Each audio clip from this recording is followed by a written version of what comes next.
নতুন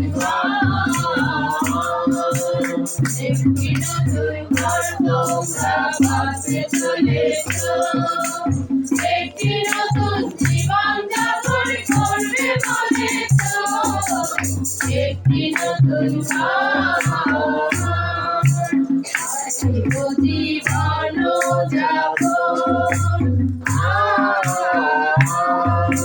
ফুলের সোজা নয় তো এমন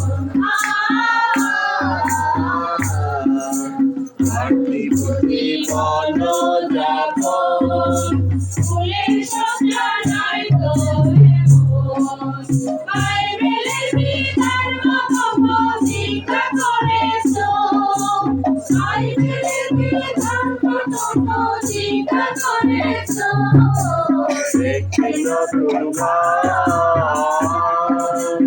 একটি নতুন ঘর তোমরা বাঁচতে চলেছ একটি নতুন জীবন যাপন করবে বলেছ একটি নতুন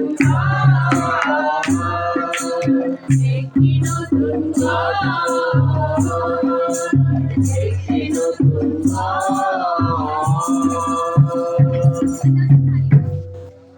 এই সুন্দর একটি মহতী অনুষ্ঠান আমাদেরকে একত্রিত করেছেন। আর আমি দেখতে পাচ্ছি আমাদের অনেক মন্ডলীর ভালো কমিটি দল ভক্তবৃন্দ দল উপস্থিত আছেন।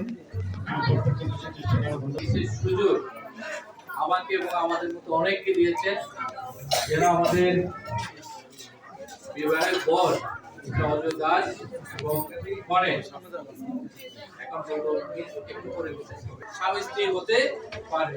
তো অজয় কণিকাকে থেকে বলছেন এটাই আমার জন্য হয়েছে যেন আমি এটাকেই বিয়ে করবো, সেই জন্য তারই সম্মানার্থে এই বিবাহকে সম্মানার্থে আমরা সবাই এখানে আসি যেন আমরা গৌরব করতে পারি, প্রশংসা করতে পারি। ঈশ্বর এই বিবাহকে অর্পণে রয়েছে এবং উপস্থিত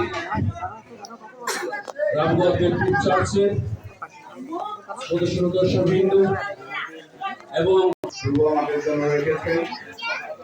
আমি মেমোরিয়াল ব্যাপটিস্ট মন্ডলীর পক্ষে আমাদের সকলকে শুভেচ্ছা জানাই, ধন্যবাদ জানাই। আমার জীবন যাপন করতে হবে। বিশেষ সকলকে মন্ডলীর সবাইকে বলা হয়েছে কোনাই এবং খ্রিস্ট বর আসবেন এবং সেই জন্য আমরা শুধু আজকে বিয়ে উপলব্ধি করবো তাই নয়, আমরা যারা বিবাহিত আমাদের জীবনকে আমরা মূল্যায়ন করবো। কারণ বাইবেল সেই কথা বলে কৃষির পুস্তকে তার 5 অধ্যায় 22 থেকে 25 পদ আমি একটু পাঠ করি। কৃষিও তার 5 অধ্যায় এর স্বামী স্ত্রীর একটা দায়িত্বে দেওয়া হয়েছে। 5 অধ্যায় প্রকাশ করুন নতুবা চিরকালের জন্য নীরব থাকুন। আমি আবার পাঠ করি। খ্রিস্টানদের সম্মানিত মণ্ডলী, বিবাহ একটি পবিত্র ধর্মীয় সামাজিক কাজ। সেহেতু দেশের প্রচলিত আইন ও ঈশ্বরের বিধান অনুসারে এই কাজ সম্পাদন করার কর্তব্য বিধায় উপস্থিত আপনাদেরকে আমি বিশেষভাবে অনুরোধ করছি যে এই বর কনে বিবাহের বাধাজনক কোনো সঙ্গত কারণ যদি কেউ অবগত থাকে তবে তা এখনই প্রকাশ করুন, নতুবা চিরকালের জন্য নীরব থাকুন।